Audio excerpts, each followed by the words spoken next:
Assalamualaikum warahmatullahi wabarakatuh. Alhamdulillahirabbil alamin. Allahumma shalli ala sayyidina Muhammad al-fatihi lima ughliq wal khatimi lima sabaq nasiril haqqi bil haqq wal hadi ila siratikal mustaqim wa ala alihi haqqa qadrihi wa miqdarihil azim. Ma'asyiral muslimin rahimakumullah. Kita akan melanjutkan kajian kitab Kashful Ghummah, menyingkap tabir kegalauan di hari keempat Ramadan ini. Setelah kita kemarin membahas tentang al-ma'ruf nau'ani, kebaikan itu ada dua macam, qaulun wa amalun, ada yang berupa perkataan dan ada juga yang berupa perbuatan. Setiap perkataan dan perbuatan yang baik yang diridhai oleh Allah itu adalah ma'ruf, kebaikan. Mudah-mudahan kita selalu berbuat kebaikan, bermanfaat untuk diri kita dan bermanfaat untuk orang-orang di sekitar kita. Ma'asyiral muslimin rahimakumullah. Di bab kedua ini, di hadis yang ketiga, kita akan membahas tentang kebaikan mampu menghalau segala keburukan. Bismillahirrahmanirrahim. Wa qala al-musannif an Anasin radhiyallahu an qala, dari Anas radhiyallahu an ia berkata, qala Rasulullah sallallahu alaihi wasallam, Rasulullah sallallahu alaihi wasallam bersabda, Sona'iul ma'ruf, perbuatan baik, taki masori asu wal afati wal halakat, itu dapat menghalau datangnya berbagai keburukan, penyakit dan keterpurukan. Wa ahlul ma'rufi fid dunya,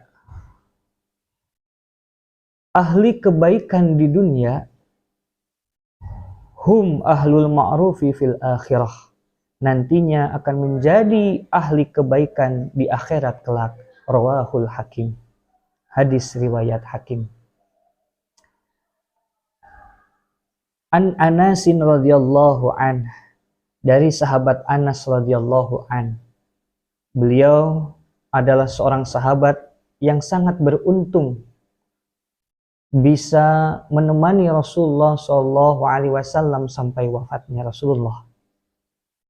Ketika Rasulullah SAW hijrah dari Mekah ke Madinah, kaum muhajirin waktu itu diterima oleh orang-orang Ansor yang ada di Madinah. Semua orang berbondong-bondong memberikan hadiah kepada Rasulullah.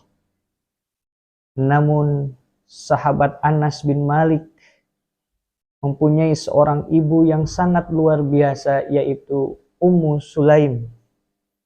Ummu Sulaim sambil menangis datang kepada Rasulullah, wahai Rasulullah, aku tidak punya apa-apa untuk aku hadiahkan kepada engkau kecuali aku mempunyai anak laki-laki yang berumur 10 tahun. Dia akan melayanimu, yaitu Anas bin Malik. Maka dari situ Anas bin Malik selalu bersama Rasulullah SAW. Anas bin Malik pun didoakan oleh Rasulullah menjadi seorang yang sangat alim, sangat kaya, dan sangat dermawan. Beliau pernah mengisahkan ketika beliau disuruh oleh Rasulullah sebuah perintah. Anas bin Malik melewati sebuah pasar. Di pasar tersebut dia bertemu dengan teman-temannya. Ya, namanya anak kecil. Biasanya masih senang main. Akhirnya Anas bin Malik main dengan teman-temannya di pasar, lupa akan perintah dari Rasulullah. Akhirnya Rasulullah menunggu, kenapa Anas belum pulang-pulang? Rasulullah mencari sampai ke pasar, ternyata masih main dengan teman-temannya. Anas bin Malik kaget, ternyata di belakangnya ada Rasulullah Shallallahu Alaihi Wasallam dan berkata, ya Unais, panggilan sayang Rasulullah kepada Anas bin Malik. Bagaimana dengan perintahku? Tadi aku punya perlu. Anas bin Malik mengatakan, siap Rasulullah, aku tadi lupa, malah main dengan teman-temanku. Rasulullah mengatakan, tidak apa-apa engkau main dengan teman-temanmu, tapi harusnya selesaikan dulu keperluanmu. Itulah akhlak yang luar biasa yang digambarkan oleh Anas bin Malik tentang Rasulullah SAW. Kita lanjutkan. Qala Rasulullah SAW, Rasulullah SAW bersabda, Sona'iul ma'ruf taki masori asu wal afati wal halakat. Perbuatan baik itu bisa menghalau, bisa mencegah segala perbuatan-perbuatan buruk, penyakit, dan keterpurukan. Kita bayangkan, banyak sekali ujian dan cobaan yang Allah berikan kepada kita. Allah senang menguji hamba-Nya. Namun setiap ujian, cobaan, baik itu keburukan yang datang dari manusia maupun keburukan yang datangnya dari setan, akan terhindar kalau kita selalu berbuat baik. Jangankan penyakit, mungkin orang yang sedang sakit pun ketika dia berbuat baik, maka dia akan disembuhkan oleh Allah karena perbuatan baik tersebut. Orang yang sedang bangkrut usahanya, orang yang sedang kacau balau rumah tangganya, sedang terpuruk seumpama dikucilkan oleh tetangganya, maka kalau dia terus berbuat baik, akan turun hidayah dari Allah, akan turun pertolongan dari Allah karena dia berbuat baik. Ada sebuah kisah seorang waliullah perempuan yang bernama Siti Rabi'atul Adawiyah. Kita tahu Siti Rabi'ah Adawiyah adalah seorang wanita yang sangat cantik, yang masih muda, dan seorang perempuan yang kaya raya. Rumahnya besar, namun ternyata rumahnya jauh dari perkampungan dan berada di tepi sawah. Rumahnya tinggal sendirian. Di rumahnya tinggal sendirian dan rumahnya jauh dari perkampungan. Pernah suatu ketika sahabatnya dari Rabi'ah al-Adawiyah menegur, sudah Rabi'ah, jual saja rumahnya dan pindah beli rumah di tengah-tengah perkampungan. Takut-takut nanti malah ada kejahatan. Karena kamu masih muda, cantik lagi. Di dalam rumahnya banyak barang-barang yang mewah lagi. Banyak perhiasan juga. Tapi Rabi'ah al-Adawiyah mengatakan, sudah, tidak apa-apa, terima kasih. Engkau begitu perhatian kepadaku, berarti engkau mencintaiku. Tidak jadi masalah. Engkau, aku pastikan, aku tetap di sini dan engkau jangan khawatir, karena Allah selalu berada dengan orang-orang yang ingat kepadanya. Rasulullah SAW pernah mengatakan, kata Siti Rabi'ah Adawiyah, ihfadillaha yahfadka. Maka ihfadillah, jagalah semua perintah-perintah Allah dan jauhilah apa-apa yang dilarang oleh Allah. Yahfadka, maka Allah yang akan menjagamu. Ini luar biasa. Akhirnya di suatu sore hari, Rabi'ah Adawiyah diuji oleh Allah. Dia sambil menunggu maghrib berzikir kepada Allah, mengingat Allah. Mendengar azan maghrib, Rabi'ah Adawiyah langsung wudhu dan sholat maghrib. Tapi lupa, pintu depan tidak ditutup. Padahal sudah beberapa hari ini ada seorang laki-laki yang mengintai rumah Rabi'ah al-Adawiyah. Ya mungkin itu pencuri ya. Mungkin pencuri. Rabi'ah al-Adawiyah lupa menutup pintu, pencurinya keburu masuk dan akhirnya ngumpet di kolong ranjang. Rabi'ah al-Adawiyah sholat maghrib, selesai sholat maghrib baca Al-Quran. Ini luar biasa.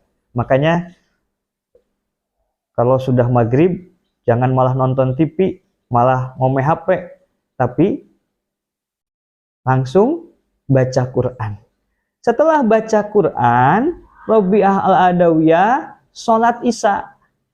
Sholat isya dan akhirnya makan. Setelah makan, akhirnya Siti Rabi'ah al-Adawiyah zikir sampai ketiduran.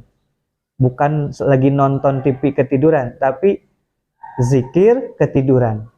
Tidurnya pules. Karena biasanya orang yang tenang hatinya tidurnya pules. Banyak hartanya, banyak uangnya, tapi kalau tidurnya tidak pules, berarti ada masalah tuh di otaknya. Ada masalah itu di hatinya. Masyiral muslimin rahimakumullah. Maka Rabi'ah al-Adawiyah ketiduran. Ngorok tidurnya.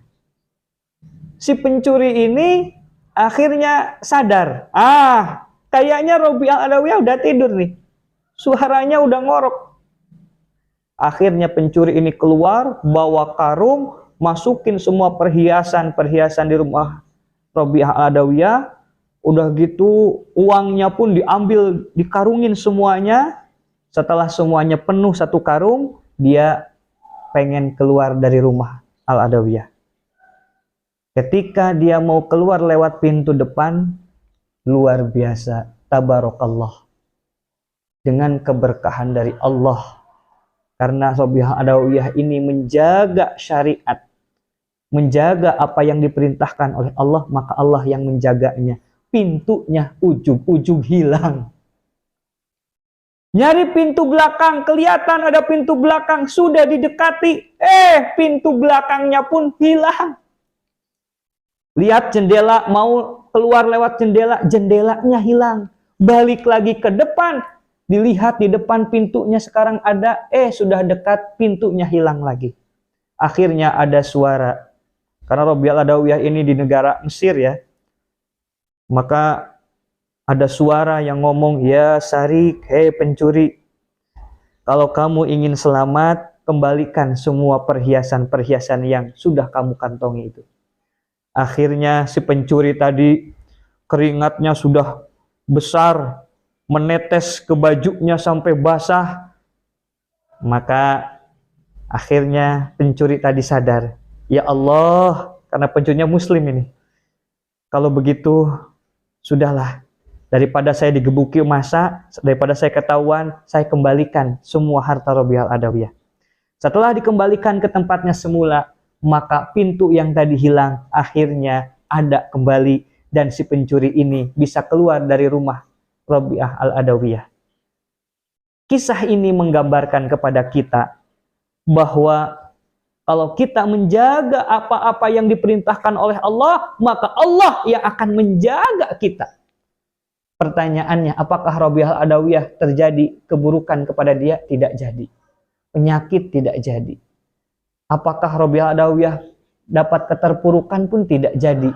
Kenapa? Karena Rabi'ah al-Adawiyah betul-betul menjaga perintah Allah dan Allah pun menjaga dia. Rabi'ah al-Adawiyah selamat. Walaupun dia tidak tahu bahwa akan ada orang yang mencuri di rumahnya. Masya Allah. Mudah-mudahan kisah ini menjadi inspirasi untuk kita semua untuk selalu berbuat baik kepada siapapun, dimanapun, kapanpun, karena kebaikan tersebut akan kembali kepada kita lewat pertolongan dari Allah Subhanahu wa Ta'ala. Wal afu minkum wallahu alam bisawab. Wassalamualaikum warahmatullahi wabarakatuh.